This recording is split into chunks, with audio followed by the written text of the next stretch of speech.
Namaku Chelsea. Pekerjaanku ini memang bisa dibilang berbeda dengan wanita-wanita lain pada umumnya.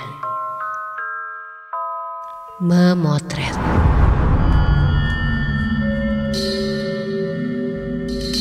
Memotret, mengambil momen memang sudah menjadi hobiku sejak lama. Dan alhasil, aku mendapat pekerjaan sebagai seorang fotografer wanita. Aku sudah lumayan diakui oleh beberapa klien dan juga portofolioku sudah cukup banyak. Kali ini, aku mengerjakan sebuah job untuk produk pakaian.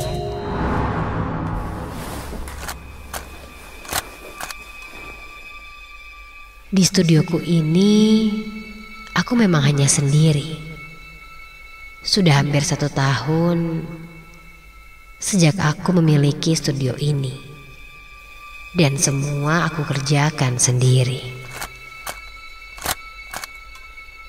Usahaku ini memang lumayan menjanjikan. Sejak aku membuka studio ini, banyak tawaran memotret yang berdatangan padaku. Hampir setiap hari aku memotret. Sampai tangan kananku ini mulai pegal-pegal.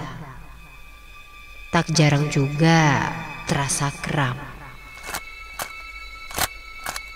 Tinggal 1 talent lagi dan pekerjaanku pun beres malam Jumat itu.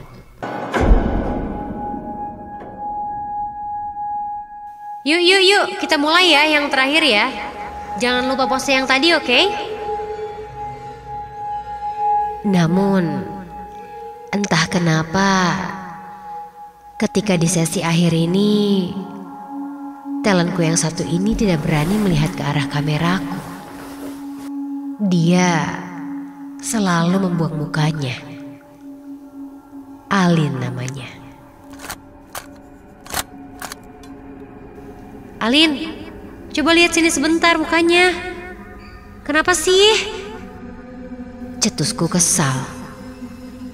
Dia nampak tidak ceria sama sekali. Lin, coba konsen deh. Ini udah malam, hampir jam 11:30. Bantulah biar cepat selesai. Alin hanya melirik kepadaku. Dan astaga! Ternyata Alin kesurupan.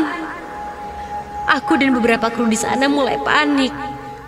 Badan Alin kejang dan tangannya mulai menggeliat-menggeliat. Rautnya kini berubah. Untungnya ada salah satu teman talent yang bisa mengeluarkannya. Dan Alin pun terjatuh lemas.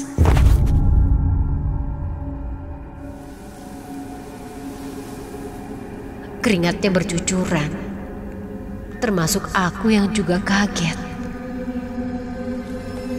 Setengah jam kemudian, Alin akhirnya tersadar. Kita pun bertanya-tanya padanya.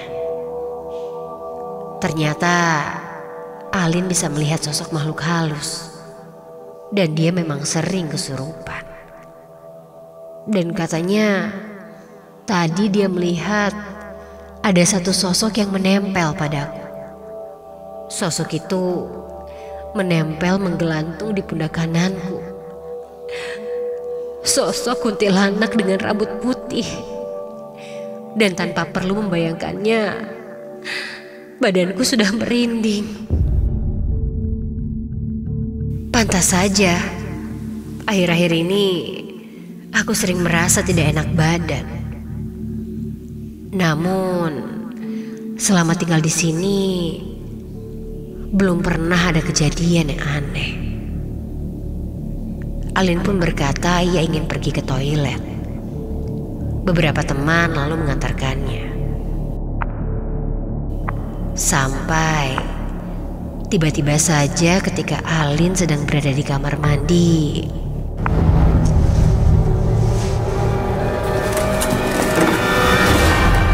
terdengar bunyi gaduh dari arah kamar mandi. Astaga! Kami semua lari ke sana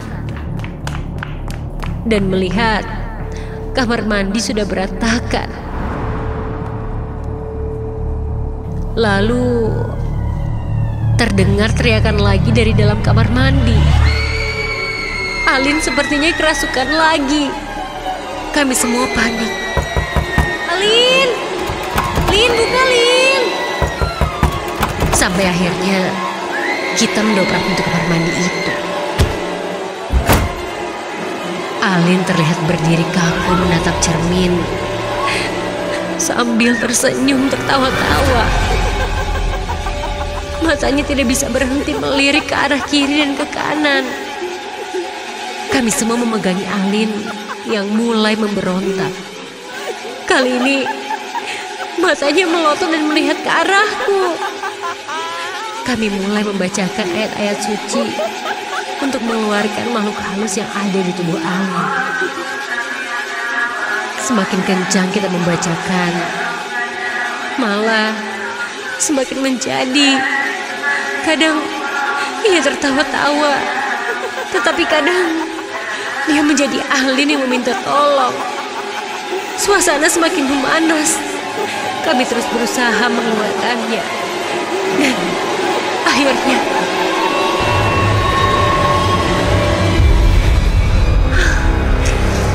Alin pun tersadar kembali. Ia terlihat pucat sekali. Kami membopong Alin dan membawanya untuk duduk di sofa. Setelah tenang, kami lanjut mengobrol.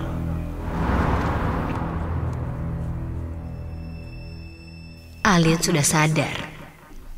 Dia berkata, sosok yang menempel padaku itu tidak suka dia datang ke sini. Dan merasa terancam, juga tertarik dengan adanya Alin. Maka makhluk-makhluk di sini pun mengganggunya.